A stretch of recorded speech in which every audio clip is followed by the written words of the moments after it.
Hai learner, selamat datang kembali di pelajaran ekonomi. Di video pembelajaran kali ini, kita akan belajar step by step atau tutorial mencatat hasil analisis transaksi ke dalam tabel persamaan dasar akuntansi. Nah, langkah pertama adalah kita harus menyiapkan peralatan yang kita butuhkan, yaitu terdiri dari buku ataupun kertas, penggaris, pensil atau pulpen, dan yang pasti adalah kita harus punya yang namanya transaksi. Oke, kalau peralatan yang kita butuhkan sudah tersedia, langkah berikutnya yang kita lakukan adalah menuliskan judul berdasarkan transaksi yang kita miliki. Baiklah, kita lihat di soal transaksi. Di sini sudah ada Lovely Salon milik Nona Lilis yang beralamat di Jalan Lurus nomor 123, baru dibuka awal tahun 2021. Oke, baiklah, kita akan buat judulnya. Judul yang pertama adalah kita tuliskan nama perusahaannya, yaitu Lovely Salon. Di baris kedua kita tuliskan persamaan dasar akuntansi. Kemudian di baris ketiga adalah periodenya, yaitu periode Januari 2021.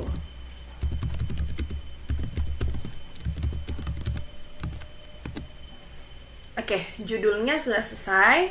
Langkah berikutnya adalah jangan lupa kita tuliskan dalam ribuan rupiah. Nah, ini opsional saja ya, tidak mutlak, tergantung dengan transaksi yang kita miliki.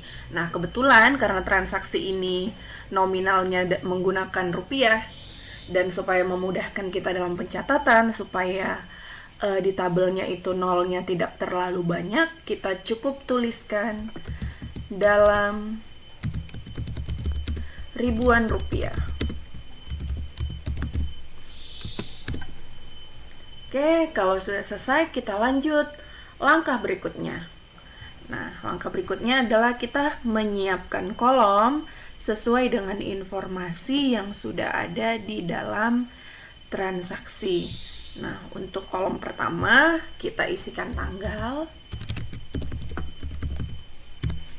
Dan untuk jumlah barisnya, ini bisa kita sesuaikan dengan jumlah tanggal yang kita miliki. Kebetulan tanggal yang kita miliki itu ada tanggal 1, 2, 3, 4, kemudian 5, 6, 7,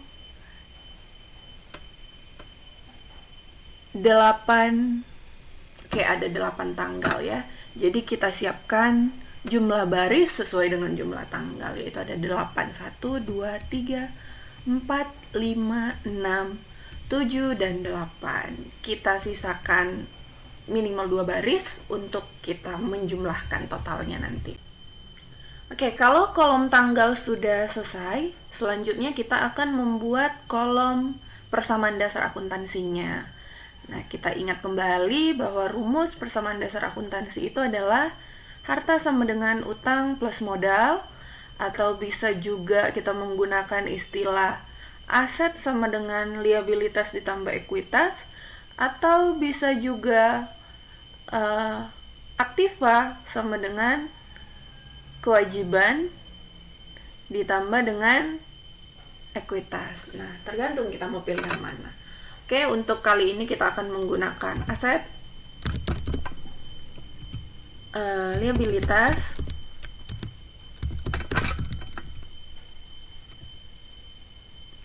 dan juga ekuitas. Jangan lupa kolom terakhir yaitu kolom keterangan untuk mengisi keterangan yang ada di dalam ekuitas atau modal. Oke, kalau kolom aset, liabilitas, ekuitas, dan keterangan sudah selesai, langkah selanjutnya adalah kita akan menuliskan akun apa saja yang akan muncul dalam kolom aset. Nah, tentunya jumlah akun yang ada di dalam kolom ini harus kita sesuaikan dengan soal transaksi yang kita miliki. Oke, kita akan analisis. Di tanggal 1 Januari, Nona Lilis menyetor uang tunai. Uang tunai berarti akan muncul akun kas. Kita cek kembali, membeli secara tunai peralatan salon. Kita keep dulu peralatan salon. Kemudian ada di 4 Januari, membeli secara kredit peralatan salon dan perlengkapan salon. Berarti ada perlengkapan salon juga dan peralatan salon. Kemudian di tanggal 6 Januari, transaksinya adalah menyelesaikan pekerjaan merias pengantin putri Nyonya Yuli senilai 450.000 langsung dibayar tunai. Berarti masih kas. Di tanggal 8 Januari diselesaikan pekerjaan merias pengantin senilai 550.000 diterima tunai 250. Berarti tidak semuanya terima tunai. Berarti muncul akun piutang. Berarti akun yang ada di kolom aset tadi ada kas, kemudian ada piutang, ada perlengkapan, dan ada juga peralatan. Oke, selesai akun aset. Kita lanjut ke liabilitas atau hutang. Ada utang apa saja yang ada di transaksi? Membeli secara kredit peralatan salon berarti utang usaha. Kemudian dipinjam uang dari bank berarti utang bank. Utang usaha dan juga utang bank.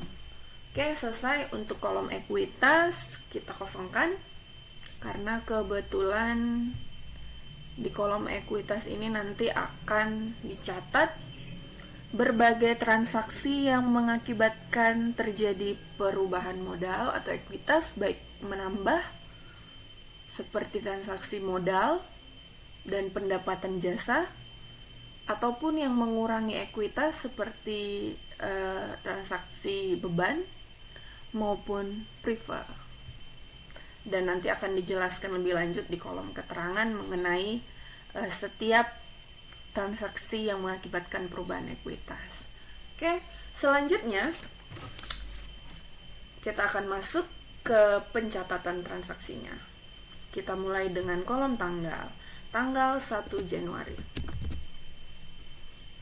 Oke, tanggal 1 Januari, Nyonya Lilis menyetor uang tunai 2 juta sebagai investasi pertamanya. Berarti akan mengakibatkan bertambahnya kas senilai 2.000 dan ekuitas senilai 2.000. Dan keterangannya adalah investasi awal ataupun modal awal. Kita lanjut ke tanggal berikutnya, tanggal 2 Januari. Membeli secara tunai peralatan salon seharga 500.000. Membeli secara tunai. Nah, kita membeli secara tunai menggunakan kas. Otomatis kasnya akan berkurang 500. Dan apa yang kita beli? Peralatan salon. Berarti peralatannya akan bertambah sejumlah 500.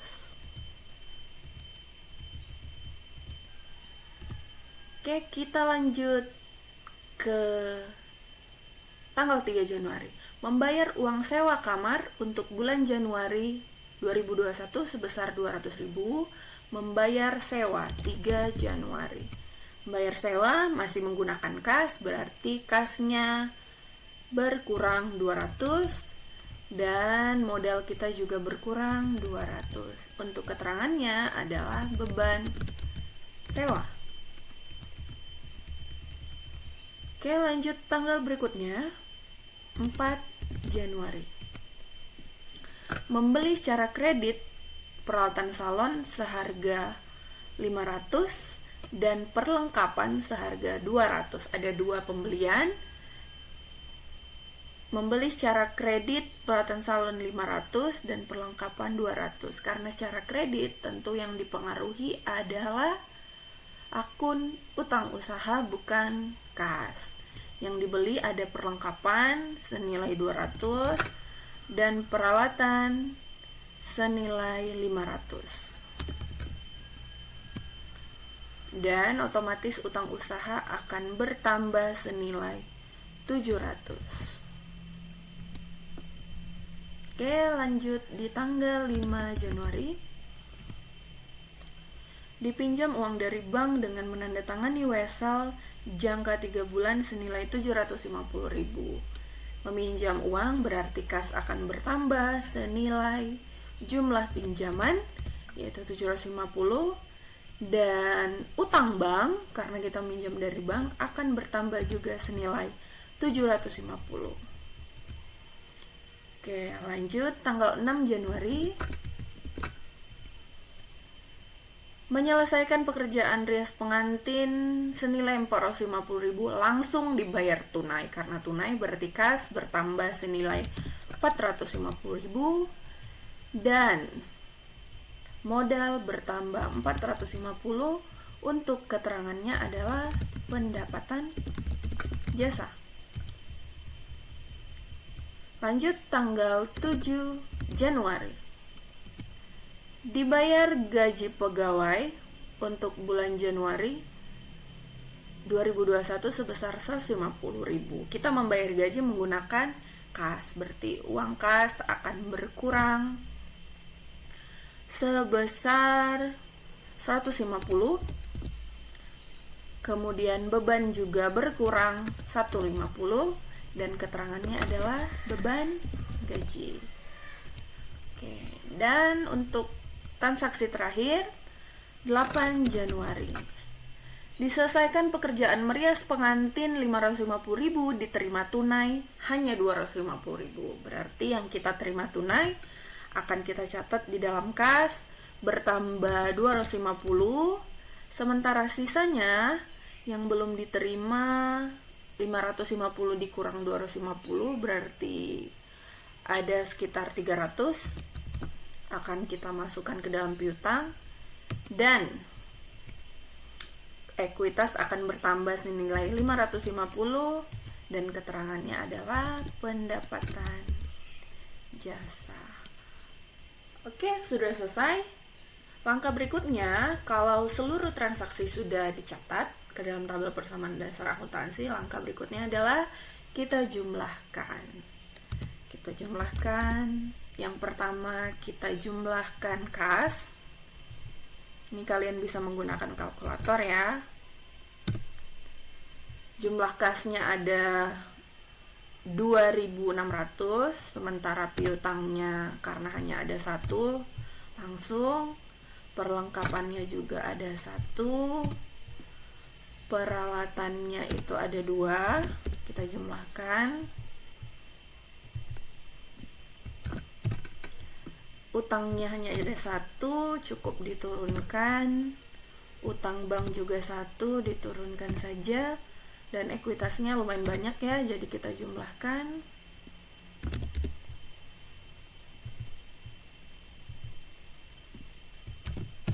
Oke, kalau jumlahnya sudah selesai, selanjutnya kita masuk ke rumus dasar persamaan dasar akuntansi, yaitu aset sama dengan liabilitas tambah ekuitas.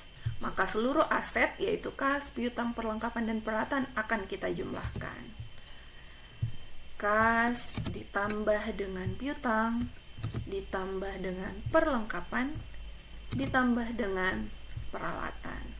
Sama dengan, oke, karena asetnya ada 4.100, otomatis jumlah liabilitas ditambah ekuitas harus sama dengan aset, yaitu 4.100. Kita buktikan.